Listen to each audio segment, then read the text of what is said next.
California firm rethinks missile defense without rocket motors. The U.S. military fired more than 1,000 Patriot interceptors during the Iran conflict, but received only 172 new ones in return, according to a Center for Strategic and International Studies analysis, leaving American air defense stockpiles in a deficit that won't be replenished until 2029 at the earliest. That gap has driven a search for fundamentally different approaches to missile defense, and a California firm called Auriga Space is developing one of the most unconventional answers: an electromagnetic launch system that accelerates interceptors to hypersonic speed using electricity rather than solid rocket motors, eliminating the chemical propellant supply chain that sits at the root of the replenishment problem.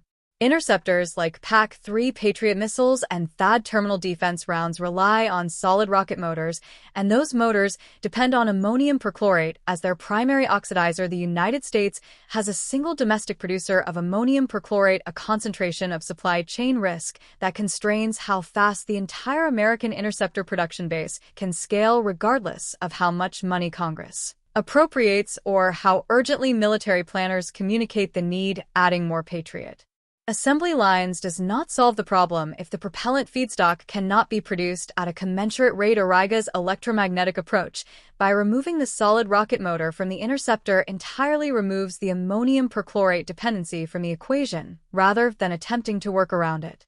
Auriga received a Phase 1 small business technology transfer contract from the U.S. Missile Defense Agency to advance its next-generation electromagnetic accelerator for missile defense impact testing, supported by researchers from Purdue University and Texas A&M University. The company has also received a $125 million Directo Phase 2 SBIR contract from AFWERX to develop its Prometheus laboratory-scale electromagnetic accelerator. Together, those awards confirm that the Missile Defense Agency and Air Force Research Laboratory consider the technology credible enough to fund early development, though the company remains at the testing and validation stage rather than producing operational interceptors.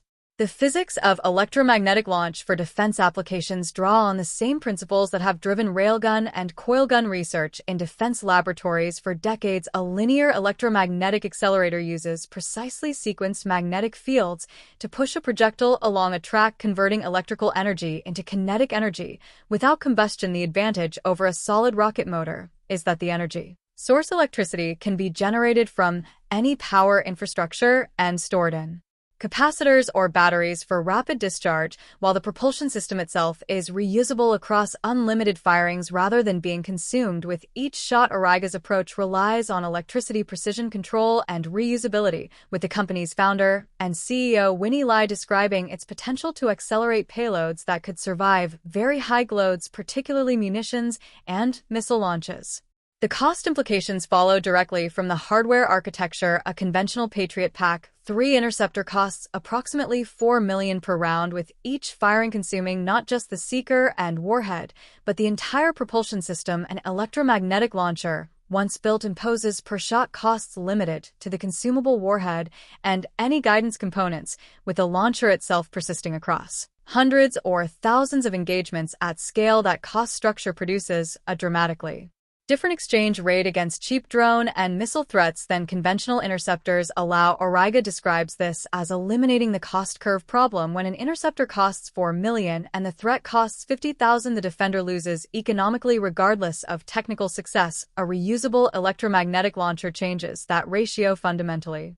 Auriga is planning two installations, the Prometheus laboratory track and the Thor field track, for hypersonic testing in 2026, with the full-scale Zeus orbital complex to follow. The company has raised $122 million across venture capital and DoD grants, with its seed round led by OTB Ventures and participation from Seraphim Space and Trucks Venture Capital. Retired Lieutenant General Neil Thurgood, formerly director of hypersonics at the Army, serves on Auriga's advisory board, providing connections to the Pentagon's most senior acquisition officials working on exactly the hypersonic and missile defense challenges the company is targeting.